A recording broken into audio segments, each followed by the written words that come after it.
ரசூலுல்லாஹி ஸல்லல்லாஹு அலைஹி வஸல்லம் அவர்கள் மீது அதிகமாக ஸலவாத் சொல்வதற்குரிய ஆர்வத்தையும் அவகாசத்தையும் ஏற்படுத்தி தருவானாக. அதன் மூலமாக ரசூலுல்லாஹி ஸல்லல்லாஹு அலைஹி வஸல்லம் அவருடைய ஜியாரத்தை உலகத்திலும் ஷஃபாஅத்தை உலகத்திலும் நசீபாக்கி அவர்களோடு சொர்க்கத்தில் இருக்கும் பாக்கியத்தையும் தந்தருவானாக.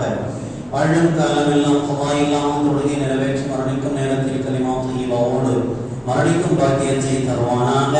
உலகில் நிலவும் நோய் நொடிகள் வியாதிகள் விபத்துகள் கடன் கண்ணீர் போன்ற கஷ்டங்கள் இருந்து பாதுகாத்து சலாமத்தான முறையில் வாழ செய்வானாக. இயற்கை சீற்றங்கள் இழப்புகள் இருந்து பாதுகாப்பானாக. பயிர் தரக்கூடிய மழை பொழியை செய்வானாக. வறுமை பஞ்சம் போன்ற கடுமையான சோதனையில் இருந்து பாதுகாத்து மன நிம்மதியாக ஆரோக்கியமாக வாழ செய்வானாக. மருத்துவமனை செலவுகள் பதட்டங்கள் திடீர் மரணங்களை விட்டும் பாதுகாப்பானாக. அவன் ஏவி இருக்கிற விஷயங்களை எடுத்து நடப்பதற்கும் விலக்கி வைத்து ஒதுங்கி இருப்பதற்கும் எல்லாம் தௌஃபீக் செய்வானாக. பிஸ்மில்லாஹிர் ரஹ்மானிர் ரஹீம். மன் கான அதுவல் லிஜிப்ரீல ஃபைனல்லாஹ அதுவல் லில்காஃபிரீன். ஜிப்ரீலுக்கு யார் எதிரியோ அவர்களுக்கு அல்லாஹ் எதிரியாக இருப்பான் என்று அல்லாஹ் சொல்றான். இந்த வசனத்தின் அடிப்படையில் நீண்ட நெடிய வாதங்கள் நமக்கு வந்திருக்கிறது. அந்த வகையில் ஒரு முறை ஹஸரத் உமர் இப்னு கத்தாப் ரலியல்லாஹு அன்ஹு அவர்கள் கூறினார்கள், யூதர்கள் வேத பாடம் படிக்கும் நாளில் அவர்களோடு நான் இருந்திருக்கிறேன். அப்போது தௌராத் வேதம் குர்ஆனை எந்த அளவுக்கு உண்மையாக்கி வைக்கிறது என்றும் அதே போன்றே குர்ஆன் தௌராத்தை எந்த அளவுக்கு உண்மையாக்கி வைக்கிறது என்றும் உணர்ந்து ஆச்சரியம் அடைவேன். உமர் ரலியல்லாஹு அன்ஹு சொல்றாங்க, தௌராத்தும் குர்ஆனும் வேறு வேறு நபிக்கு வேறு வேறு காலத்தில் இறக்கப்பட்ட வேதங்களாக இருந்தாலும் எதிர்கருத்துகள் உடையதெல்லாம் கிடையாது.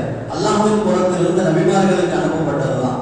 அதனால தௌராத் குர்ஆனை உண்மைப்படுத்தும், குர்ஆன் தௌராத்தை உண்மைப்படுத்தும். இதெல்லாம் பார்த்து நான் ஆச்சரியம் அடைந்திருக்கேன் என்று ஹஸரத் உமர் ரலியல்லாஹு அன்ஹு அவர்கள் சொல்வார்கள். இந்நிலையில் ஒரு நாள் அந்த யூதர்களோடு உமர் ரலியல்லாஹு அன்ஹு அவர்கள் பேசிக் கொண்டிருக்கும் பொழுது, உமர் இப்னு கத்தாப் அவர்களே, உம்முடைய தோழர்களில் உங்கள் எல்லோரை விட உங்கள் அளவுக்கு வேறு யாரும் எங்களுக்கு பிரியமானவங்க இல்லை. அது எதனால் என்று யூதர்கள் கூறினார்கள். அதற்கு நான் இது எதனால் என்று கேட்டேன். நீங்க எங்கள்கிட்ட வந்தீங்கன்னா எங்களோட ஆயிடுங்க. உமர் என்று சொல்றாங்க, நாங்க யூதர்கள் அப்போ போய் டைம் பாஸ்க்கு பேசுவோம். அப்ப யூதர்கள் சொன்னாங்க, உங்களை மாதிரி எங்களுக்கு யாரும் பேசுறது இல்லை, அதனால உங்களுக்கு ரொம்ப பிடிக்கும் அப்படின்னு சொல்றாங்க.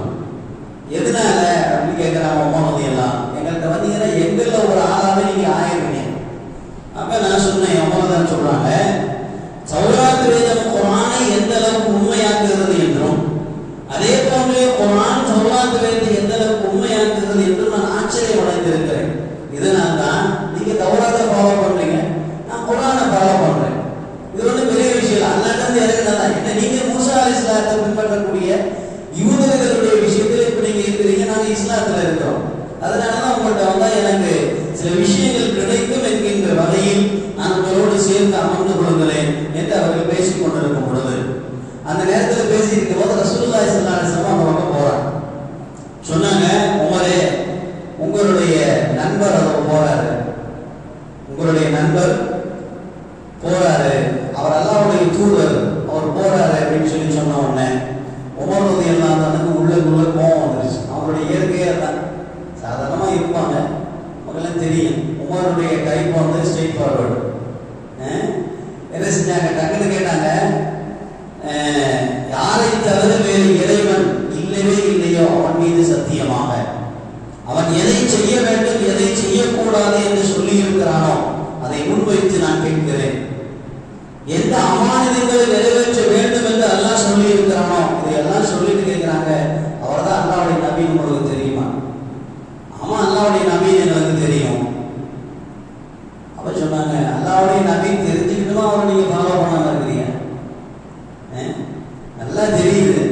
அப்போ உங்களுடைய ஈகோ, உங்களுடைய மனசுல இருக்கக்கூடிய அந்த வெளிப்படையான கௌரவம், சொல்ல தமிழ்ல சொல்லணும்னா வெட்டி கௌரவம், அது அசல் கௌரவம்லாம் இல்லை, வெட்டி கௌரவம் உலகத்துல மட்டும்தான் இருக்கும், உள்ளத்துல இருக்காது. உங்களுடைய ஈகோவுக்கான உண்மையான நபி என்று தெரிஞ்சிருந்து கூட அவரை ஃபாலோ பண்ண மாட்டேங்கிறீங்களா அப்படின்னு கேட்ட உடனே அந்த கூட்டத்தில் இருந்த ஒரு நலச்ச மணி உள்ள ஒரு அவர் சொன்னாரு, உமர் வந்து உங்கள்ட்ட கோபமா கேள்வி கேட்கிறாரு, நீங்க சிரிச்சு பேசிட்டு இருக்கீங்க. உமர் வந்து உங்கள்ட்ட கோபமா கேட்கிறாரு, நீங்க சிரிச்சு பேசிக்கிட்டு இருக்கீங்க அப்படின்னா அங்க இருந்தவெல்லாம் சொன்னா, நாங்க எல்லாரை விட நீங்க தான் வயசுல மூச்சாரு, நீங்க தான் அவருக்கு பதில் சொல்றதுக்கு சரியான ஆளு அப்படின்னு சொன்னோன்னே அந்த பெரியவர் சொல்றாரு, யூதர் தான், அவர் சொல்றாரு, உமரே உங்களுடைய நபி அல்லாஹ்வுடைய நபின்னு எங்களுக்கு தெரியும், ஆனால் அந்த நபிக்கு நெருக்கமா ஒரு மலக்கு இருக்கிறார். பாயிண்ட் வந்துட்டான். அந்த நபிக்கு நெருக்கமாக ஒரு மலக்கு இருக்கிறார். ஜிப்ரீலோட அவர் தொடர்புல இருக்கிறார். ஜிப்ரீல் வந்து எங்களுடைய பார்வையில எப்படிப்பட்டவர் சொன்னா, அல்லாஹ்வுடைய சட்டங்களில் கடுமையான சட்டங்களை சொல்றவர். மீகாயில் அப்படி கிடையாது. மீகாயில் சாஃப்டா இருப்பார். அதனால மீகாயில் எங்களுக்கு பிடிக்கும், ஜிப்ரீல் எங்களுக்கு பிடிக்காது. ஜிப்ரீல பிடிக்காதனால அவரோட தொடர்பு இருக்க முஹம்மது ஸல்லல்லாஹு அலைஹி வஸல்லம் அவரை பிடிக்காது. உமரை எந்திரிச்சிட்டாங்க, இனிமே உங்கள்கிட்ட வந்தேன்னா பாருங்க, நான் நினைச்சு வந்தது வேற, நீங்க வந்து என்னுடைய நபியவே நீங்க குறை சொல்றீங்க. ஜிப்ரீல் அவரும் அல்லாஹ்வுடைய தூதர் தான், அல்லாஹ் மலக்கு அப்படின்னு சொல்லும் போது வேகமா நம்ம சொல்லும் போது ரசூல் ஸல்லல்லாஹு அலைஹி வஸல்லம் அவங்கள்ட்ட வந்து, ரசூலுல்லாஹ் நடந்தது தெரியுமா? நபி ஸல்லல்லாஹு அலைஹி வஸல்லம் ஆயத்தை ஓதுறான், மன்கான அதுவல்லி ஜிப்ரீல, யாருக்கு யார் ஜிப்ரீல எதிரியா பாவிக்கிறாங்களோ அவங்களுக்கு அல்லாஹ் எதிரி. அந்த வசனத்தை அல்லாஹ் ஏற்கனவே இறக்கிட்டான். உமர் சொன்னாங்க, என்ன பெரிய ஆச்சரியம், நான் என்ன பேசணும் வருவேன்னா அதை அல்லாஹ் உங்களுக்கு ஆல்ரெடி சொல்லிட்டான்.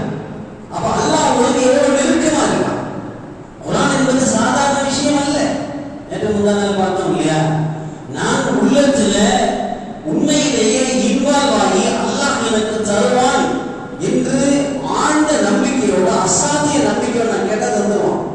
நான் கேட்டு எங்க தர போறேன் அப்படின்னு கேட்டோம்னா கிடைக்காது. நான் கேட்பேன், அது நியாயமானது, அல்லாஹ்வின் பார்வையில் அது சத்தியமானது அப்படின்னு சொல்லி நான் கேட்டேன்னா பிடிவாதம் பிடிச்சு அடம் பிடிச்சு நான் கேட்கிறேன், அல்லாஹ் தருவான்.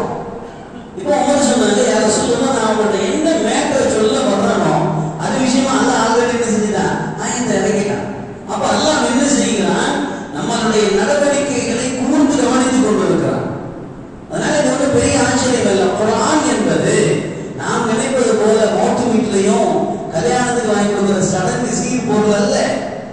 நம்முடைய வாழ்நாளில் ஒவ்வொரு நாளும் எடுத்து பார்த்து நடக்க வேண்டிய ஒரு மிகப்பெரிய வாழ்வியலுக்கு உண்டான சட்டத்திட்டங்கள்.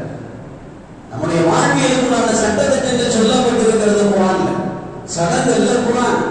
நம்முடைய வாழ்வோடு ஒண்ணும் மண்ணுமாக கலந்திருக்க வேண்டிய குர்ஆன். அப்படிப்பட்ட குர்ஆன் சொல்லி ஹஸரத் உமர் ரலியல்லாஹு அன்ஹு ஆச்சரியப்பட்டார்.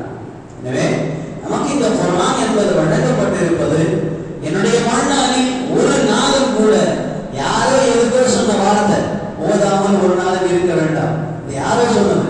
ஆனா நமக்கு குர்ஆனுடைய விஷயத்தில் சொல்லப்பட்டதுதான், ஓதாமல் ஒரு நாளும் இருக்க வேண்டாம், அதை உணராமல் ஒரு நாளும் வாழ வேண்டாம் என்று சொல்லப்பட்டிருக்கிறது. அல்லாஹ் ஜல்ல ஷானஹு திருக்குர்ஆனை விளங்கி அமல் செய்யக்கூடிய பாக்கியத்தை நமக்கு தந்தருவானா.